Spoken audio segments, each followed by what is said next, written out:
أشهد أن لا إله إلا کبھی تھرڈ پوزیشن حاصل کر کے پاکستانیوں کا نام روشن کر رکھا ہے۔ آج میں بات کرنا چاہتا ہوں ان نوجوانوں کے ساتھ جو صرف سوچتے ہیں کہ ہم سوشل میڈیا پر یا اس طرح کی کامیابی صرف گانے بجا کر اور ادر ایکٹیویٹیز کر کے ہی حاصل کر سکتے ہیں یہ فیم۔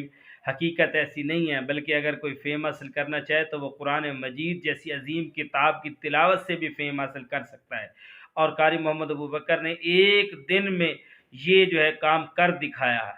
قرآن کا وعدہ ہے، اللہ تعالیٰ کا وعدہ ہے، جس نے دنیا میں قرآن مجید کو اپنایا اور اپنی زندگیوں میں لاگو کیا، وہ دنیا میں بھی کامیاب ہو گئے اور آخرت میں بھی کامیاب ہو گئے، اور جنہوں نے اسے جھٹلایا اور پس پشت رکھا وہ دنیا میں بھی ناکام ہوئے اور آخرت میں بھی ناکام ہو گئے۔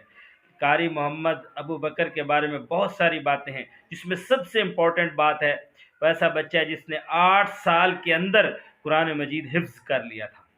2019 میں انہوں نے قرآن مجید حفظ کیا 8 سال کی عمر میں، اور 2019 میں ہی پہلا مقابلہ ابو ظبی میں قرات کا انہوں نے جیتا اور اول پوزیشن حاصل کی۔ اس کے بعد وہ مختلف ملکوں میں جاتے رہے اور پاکستان کا نام روشن کرتے رہے۔ انہوں نے اپنی آواز کا ڈنکا تقریباً ہر ملک میں وہ بجایا ہے، اور آج تک وہ فیمس سے فیمس ہوتے چلے جا رہے ہیں۔ آپ نے صرف قاری محمد ابوبکر صاحب کی آواز سنی ہوگی قرآن مجید کی تلاوت میں۔ آج ہم اپنے پروگرام کے ذریعے ان کی آپ کو اذان میں آواز سناتے ہیں۔ وہ بہت ہی خوبصورت انداز میں اذان بھی ہمیں پڑھ کر سناتے ہیں۔ تو آئیے ہم سنتے ہیں قاری محمد طیب صاحب کی اذان اور پھر اس پر تبصرہ۔ اللہ اکبر اللہ اکبر اللہ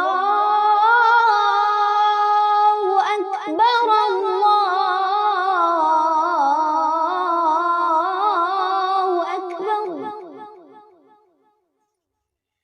اشہد ان لا الہ الا اللہ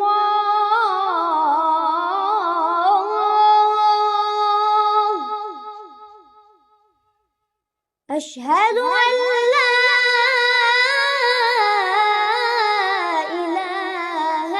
الا اللہ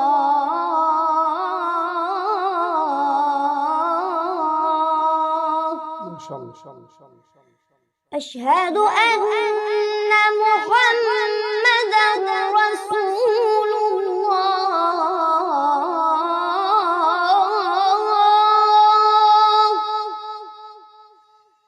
اشہد ان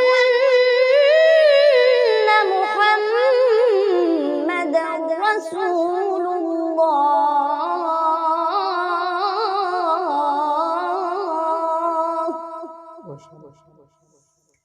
حی علی الصلاة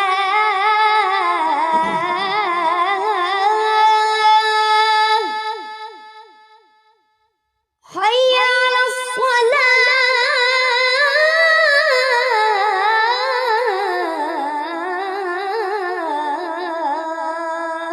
ماشاءاللہ حی علی الفلاح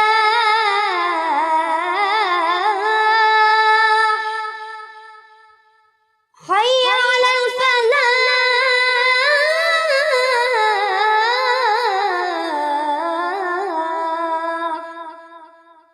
اللہ